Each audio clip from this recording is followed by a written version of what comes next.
My name's Ethan Grant. I'm 32, live in Seattle, and I work as a project manager for a mid-sized tech firm. On paper, I have a pretty average life, coffee in the mornings, deadlines by noon, frozen dinners at night. Nothing worth writing a movie about.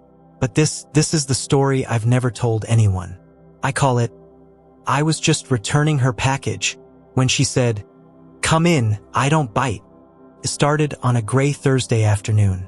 Rain was drizzling down the apartment windows, and I had just wrapped a Zoom call with my boss, who, to no one's surprise, found a new way to question my leadership skills.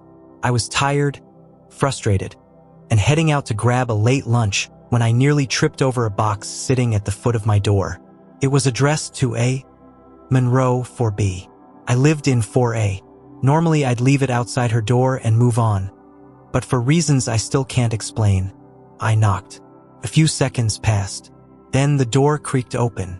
She stood there barefoot, wearing a cream sweater that hung off one shoulder and smelled like lavender. Auburn curls framed a face that looked both tired and magnetic, like someone who'd survived something. She must have been in her early 30s, maybe around my age. "Package for you," I said, awkwardly lifting the box. She smiled. Not the kind you give strangers, but something gentler. A flicker of amusement in her hazel eyes. "You hand deliver now? That's some premium service." I shrugged, half laughing. It was either this or scream into a pillow for the next 10 minutes. She tilted her head. "Well then, I owe you a thank you. Come in." "I don't bite." That was how it started. Her name was Ava Monroe, and what began as a brief exchange over a misplaced Amazon package turned into an hour-long conversation over peppermint tea and vinyl records. Her apartment was a reflection of someone who read poetry, lit candles during thunderstorms, and knew how to sit comfortably with silence. She was a freelance editor, mostly historical fiction. Said she hated most modern novels because they didn't let characters breathe. That first visit stretched into a second, and before I realized what was happening, Ava became the one person I looked forward to seeing after work. She had this uncanny way of asking the right questions, not the surface-level kind, but the ones that made you think twice before answering. Like one night, she asked, "What did you want to be before you became what you had to be?" I laughed, nervously. I wanted to write novels, stories, scripts, but I chose project management because it pays the rent and doesn't disappoint my father. She smiled but didn't say anything, just passed me a leather journal and whispered, "Start with a sentence." A month passed. We weren't officially dating, but whatever was between us was electric, soft, unspoken. And then something shifted. I was over at her place one night, helping her hang a new curtain rod, when I noticed a framed photo tucked away behind a stack of books. A man, maybe early 40s, sharp features, arms around Ava at what looked like a beach. The kind of photo you don't keep unless it once mattered a lot. I stared at it longer than I should have. She noticed. "That's Ian," she said quietly. "My husband." I froze. "Husband?" Her eyes flicked away. "Ex technically. We separated last year. It's complicated." I don't know why it hit me so hard. Maybe because I had started writing again because of her. Maybe because I thought this thing, whatever it was, had room to grow. I tried to keep my voice steady. "You didn't think that was worth mentioning?" "I was going to," she said. I liked who I was with you, and I didn't want to bring in the mess yet." The silence between us was suffocating. I grabbed my jacket. She called after me, her voice breaking. "Ethan, wait. Don't turn this into a goodbye." But I already had. For 3 weeks, I avoided her. I buried myself in work, stopped journaling, even deleted the beginnings of a novel I'd started, because everything reminded me of her. Then came the email. Subject, "A final edit, if you care enough to read it." It was from Ava. She had attached a short story, one she'd apparently written about us. It was raw, poetic, messy. But the final line stayed with me. "He ran not because she lied, but because she told too much truth too late, and he wasn't brave enough to stay and listen." I stared at that line for hours. I decided to go back. When I knocked on her door, there was no answer. The landlord said she'd left the building. Moved out last weekend. Said she needed somewhere quieter. I never got a forwarding address. It gutted me. A few days later, a brown package arrived at my door. No return address. Inside was the leather journal she had given me, now filled with her handwritten edits in red ink. Tiny suggestions in the margins. Notes like, "Don't hide behind sarcasm here," or "Let him hurt. Make it real." On the last page, she had scribbled, "Maybe someday you'll finish it, and maybe you'll come find me." That was 2 years ago. I still haven't found her. But I did finish the novel. I called it Come In, I Don't Bite.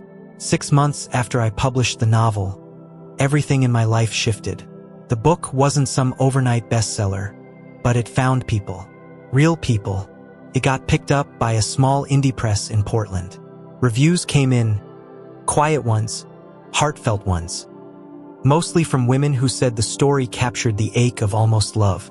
That sharp, unfinished kind. One woman wrote, "This book made me remember someone I tried to forget. And for the first time, I forgave both of us." But there was no message from Ava. Not a single email. Not a call. Not even an anonymous comment. Part of me kept hoping that she'd read it, recognize her own fingerprints in every chapter, and reach out. She never did. Life moved forward in slow motion. I started teaching creative writing part-time at a community college in Capitol Hill. Some days I'd find myself walking past places that reminded me of her. The corner bakery with the lemon tarts she loved. The bookstore that carried first editions of forgotten poets. Her favorite little cafe that played Ella Fitzgerald on rainy days. And then came January. It was a Friday. Cold enough that my breath fogged up the air with every step. I was in line at the grocery store, buying almond milk and instant coffee, when I saw her. Ava. She was 3 people ahead of me, wrapped in a navy coat, her hair now shorter, chin length, but still wildly, unapologetically hers. My throat closed. I wasn't even sure it was her at first. I took 1 step forward, 2. But then, a man stepped beside her. He touched her shoulder. She leaned into him. They laughed. Something in me cracked. I turned and left my cart right there in the aisle. That night, I drank whiskey alone in my apartment and read her old notes in the journal for the 100th time. The ache in my chest was louder than ever. But then, I flipped to the inside of the back cover. Something I'd never noticed before. Tiny handwriting, in pencil, almost faded. "If we are ever in the same place again, and you still carry this story, I'll know it's real."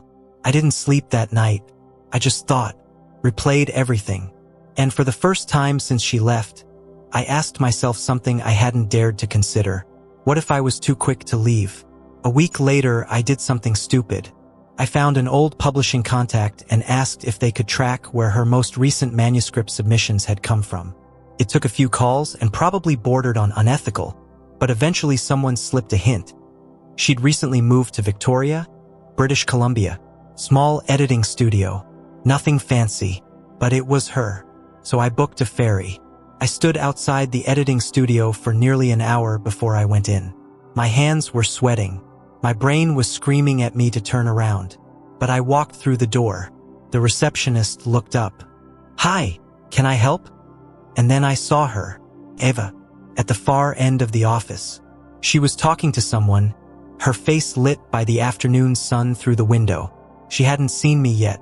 I thought about turning around, about walking out and leaving her with the peace I'd once shattered. But before I could move, she looked up and froze. Our eyes locked across the room.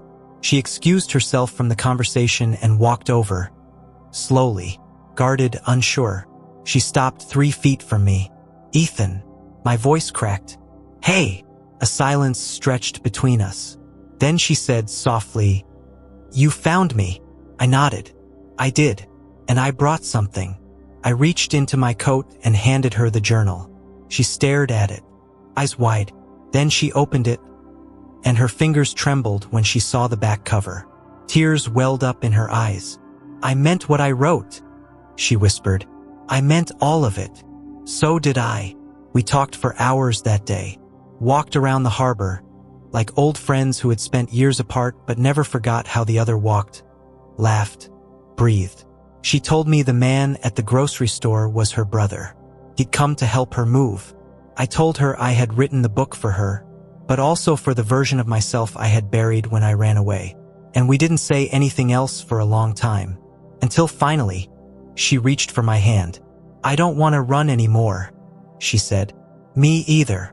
We live together now, in a quiet flat above a bookstore in Victoria. She edits. I write. Some nights we lie awake and read each other poems.